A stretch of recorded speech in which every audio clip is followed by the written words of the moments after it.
Hey, this is Chuck with Metalwani, and I'm talking to Bobby Blitz Ellsworth of Overkill. Bobby, how you doing? What's happening, Chuck? Hey, man, I'm doing good. Doing really good. A little coffee here on a beautiful Thursday in the great state of New Jersey. Awesome. I'm enjoying some coffee as well here in Michigan. So not too far away, cold, but, it's nice. Right on, bro. All right.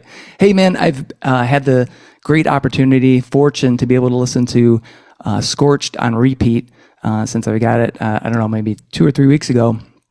And I got to tell you, I've been a fan since 1987 with Taking Over, and this is the best Overkill album I've ever heard. It's fantastic, man. I love the tons of great riffs, the aggression, that the aggression and the power is always there in Overkill, but I don't know, it comes blasting through on this album like a freight train. The production is superb, and dude, your voice sounds fantastic. So congrats on a fantastic album. I don't know if the interview is going to get any better than this, so I'm just going to get going now.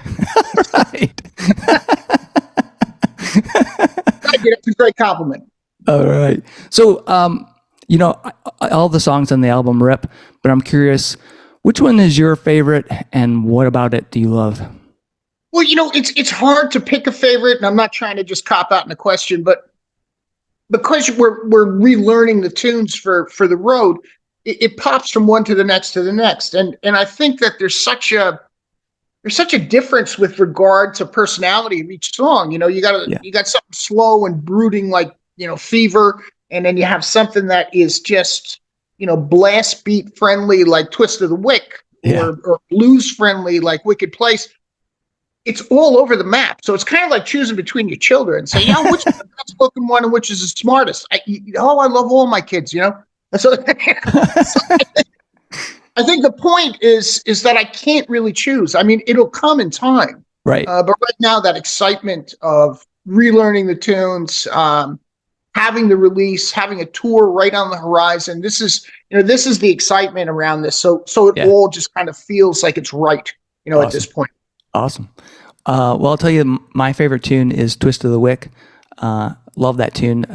There's many things about it I love, but I'm really curious to get your take on the lyrics. What was that song about for you? Well, it's an old. I've been riding motorcycles for a very long time, and I rode with a group here in Jersey and New York, and it was a whole bunch of guys, and it was just an expression that was always used. They use it in racing with regard to bikes. They use it with let's get the fuck out of here. That's Twisted. Yeah. So, there's no huge depth to it. It was just something that was slang, just an acronym to, or just a definition of something that was, hey, let's move that, let's start that engine, move those wheels. And the only way to do that is to twist the wick. Yeah, that's awesome. And it fits that theme fits the music perfectly. Because that thing's a bullet. Yeah, to some degree, it's got that kind of a, where, like I said, Jason is like on the verge, and even shows some, some blast beat kind of, death stuff in that song. It almost gives the, progressive feel, especially with regard to beat.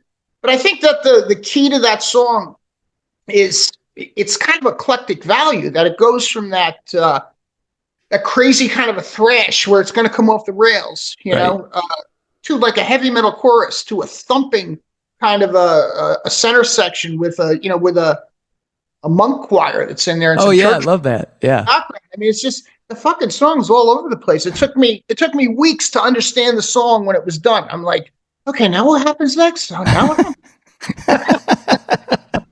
But I suppose that's a good thing, Right. Hell yeah. Another awesome, maybe tied for first with me is Know Her Name. Love that tune. Can you give me a little bit of the story behind that song? Well, lyrically, it's just about the concept of liberty and / protection of such. I think that it's taken for granted sometimes, and it's to all those within the confines of our border. If we're talking about our own liberties here. Yeah. For all those, not for some, or, and I'm not talking one specific side or the other. I'm talking generalization of the whole fucking thing. I mean, we got assholes on both sides of that. Exactly. Yeah. So just me. Listen. I'm not trying to single anybody out. I'm talking about all you motherfuckers. Oh man. But musically, it comes from an era of I don't know, that thick chunk. You know what? I remember when this song was mock titled. I think Dee Dee sent it to me. It had this feeling that it was like an old Sabbath kind of a riff, almost a symptom of the universe kind of a vibe to the whole thing. Yeah. And I think that lyrically, I don't know if that matches up with the music, but the for sure melodically it did. The melodies that I put to what those guys had was a really nice weave between that old Sabbath kind of a thing without just making it let's say a standard, where you do, 1, 2, 3, 4 line, 1, 2, 3, 4 line. I did like a 7 and then, complemented that with a 5, with regard to count. So I think that's what makes that song interesting is that it's not just your standard 4/4 kind of an approach. Yeah, for sure. I think probably the most interesting song on the album is Fever. I think that tune definitely has, like, you're mentioning Sabbath, has that Sabbath feel. I swear to God, you're channeling Ozzy in the clean singing, because I was like, holy shit, this sounds like Ozzy on Sabbath, Sabbath Bloody Sabbath, or maybe even that same album Sabotage, some of this, or even Cemetery. Shit, I'm blanking out on the name of the song. But anyway, channeling Ozzy, and I was racking my brain. Have you ever done clean vocals on an Overkill song? We did some ballad-esque stuff. The first was on the Years of Decay, was the title track. One called Solitude on Horoscope, and there was a couple in the 90s. One was called Private Bleeding. So maybe 4 or 5 times, but this one is probably the most unique. But I'll tell you, one of the songs that actually helped me understand this was we did a cover record back in the late 90s called Overkill. Oh yeah, I remember that. Right, and we did a version of Changes, a Sabbath thing, and Dee Dee played the piano part on the bass. Yeah. And it's just that wide open kind of vocal. I feel unhappy. I feel so sad. So I was having the hardest fucking time with this, with that part of the song. Because Dee Dee was obviously playing Mr. Scary on his end. It's like, ooh, look at Mr. Creepy over there. Fucking moods and his emotions, And I was trying to match that with doing like whisper tracks on it, and trying to get right up in somebody's ear, kind of singing, and just fucking ruining the whole fucking vibe of what he had created.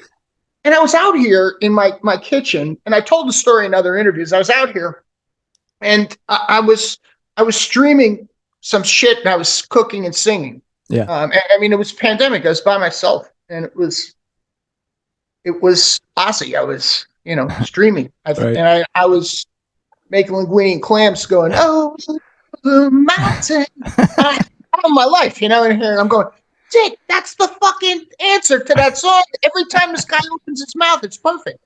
It's him. It's always spot on. It's always a great choice of vocal line. Why is a person iconic? Because they tick all the boxes, Right. And I said, that's what I got to do. I said, I'm not going to steal it from him, but for sure, I'm going to use his approach. Right. I'm just going to open my mouth and I'm going to make it happen. And that's how Fever came about. And I attribute it to the fact that maybe I have like a classic rock or a classic metal background, and would go somewhere like that. And even subliminally, it snuck in and said, here's your answer, Awesome. Well, I know you guys are just about ready to embark on the world tour. Starts off in Europe, and then where is it going to go, and when will it be in? So 2 questions. When are you coming to the States? More importantly, when are you going to be in Detroit so that I can buy you a beer and enjoy the show? See you tomorrow.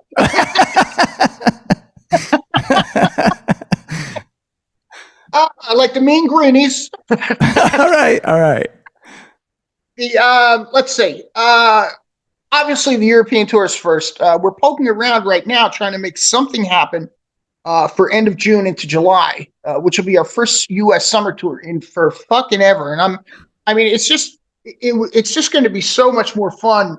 It's just going to be fun to be out on the road. Yeah. But it's going to be great to be summer touring again, because that's just like total vacation. Nobody has to sit on the bus all day.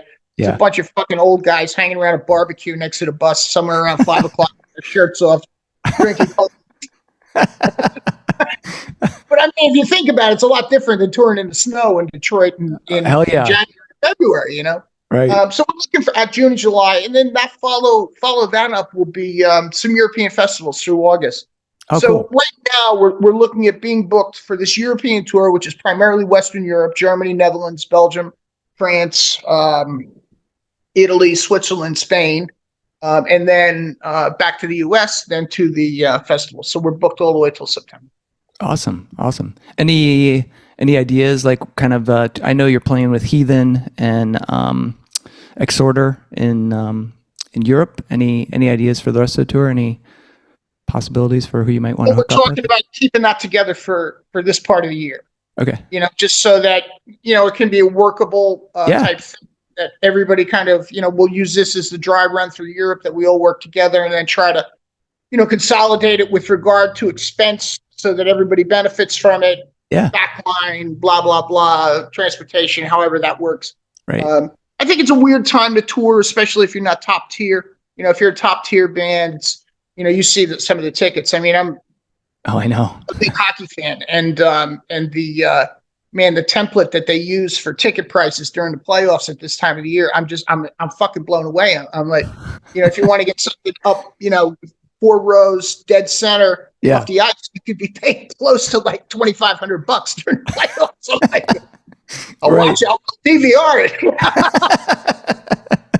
But I mean, top tier bands can command, I think, much higher ticket prices in relation to whatever their costs are. I mean, it's necessary, obviously. Yeah. I'm not taking a shot at them, but the between inflation and the cost of transportation, it's something that needs to be taken into consideration when you're putting a tour together at our level. Yeah, for sure.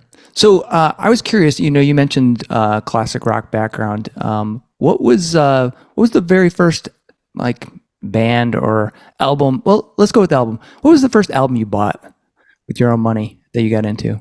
That's funny. I just did an interview with Loudwire, and that was what this was about. So I'm going to give this answer, and yes, you pick it up, but you'll get you'll get a little bit more in depth part of the answer, because when I was 14, my father said, "Yes, sure, you want to go to work, you can," and it was just very simple. It was paperboy in the neighborhood. I went up to where the condos, the new apartments were, and I would walk around there and deliver papers, make $8 or $10 a week.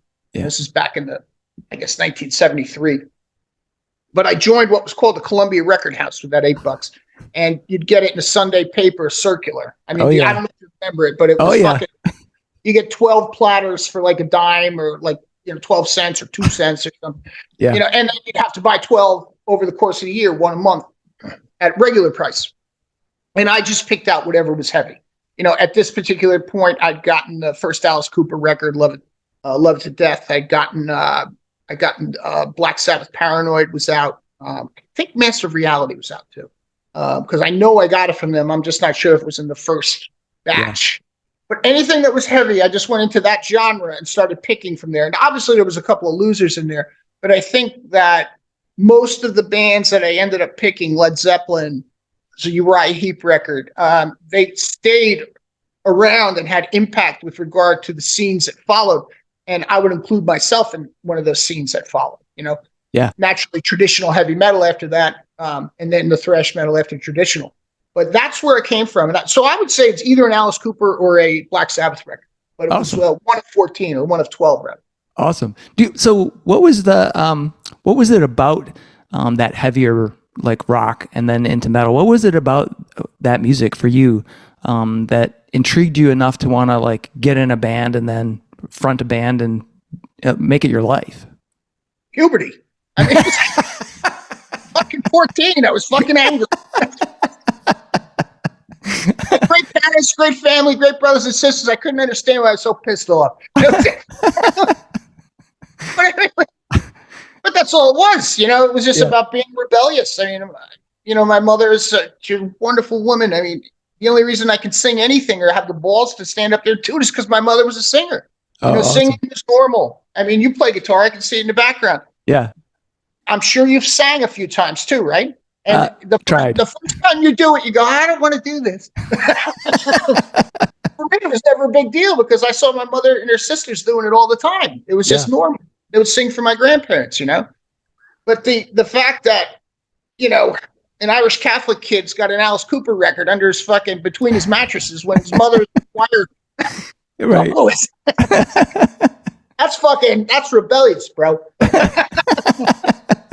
Listen, at least I wasn't making bombs. I was just right. Yeah, exactly. Alice Cooper records around. You know? That's really what made me want to do it, was the fact that I was on that cusp of change, you know? So as that change was happening, I wanted something that, you know, felt like it was pissed off or felt like it was heavy. Felt, you know, your parents don't like Alice Cooper or Black Sabbath. Of course they don't. Not in the 70s. That's why you love them more so.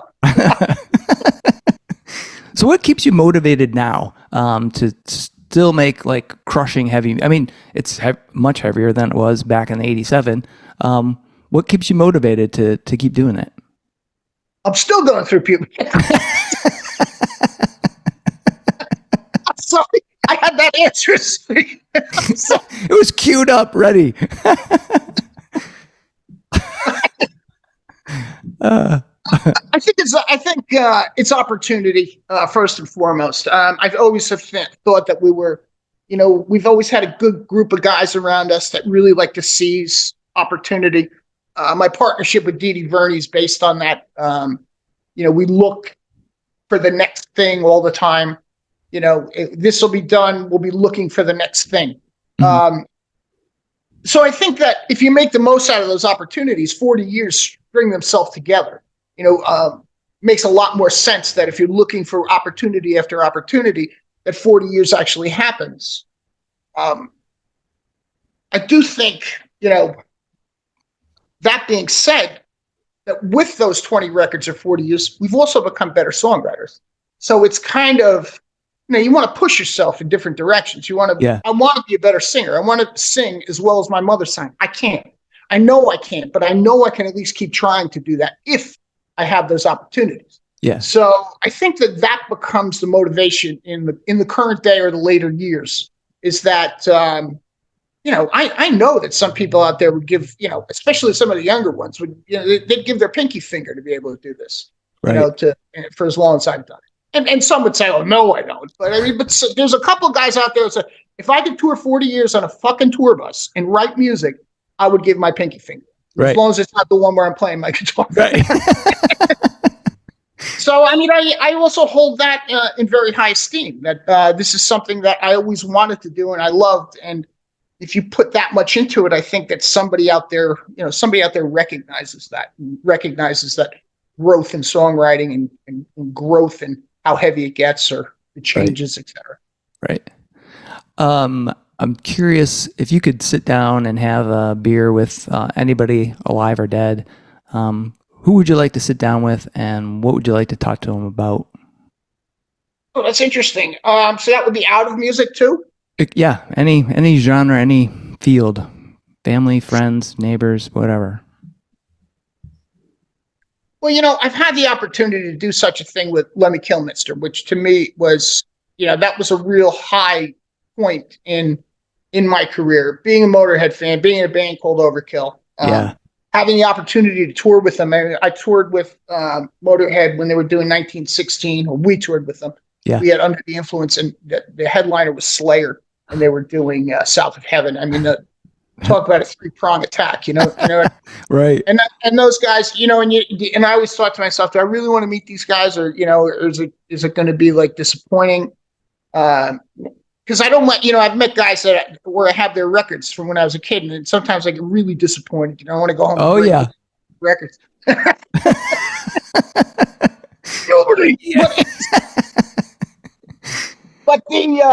But they were absolutely exceeded my expectation of not greatness just with regard to music, but as people. And that was amazing. And that stayed with me for, you know, that tour was 88, and I would run into those guys. Phil Campbell, Filthy Animal Taylor, Lemmy. I'd run into them over the years at festivals, and they were always the same. And eventually we toured with them again, and it was just fucking fantastic. It was like no time had passed. And I thought to myself, what a great testimony to a life well lived. Yeah. A guy with this much experience, or guys with this much experience, are more than willing to share that with those of my, Right.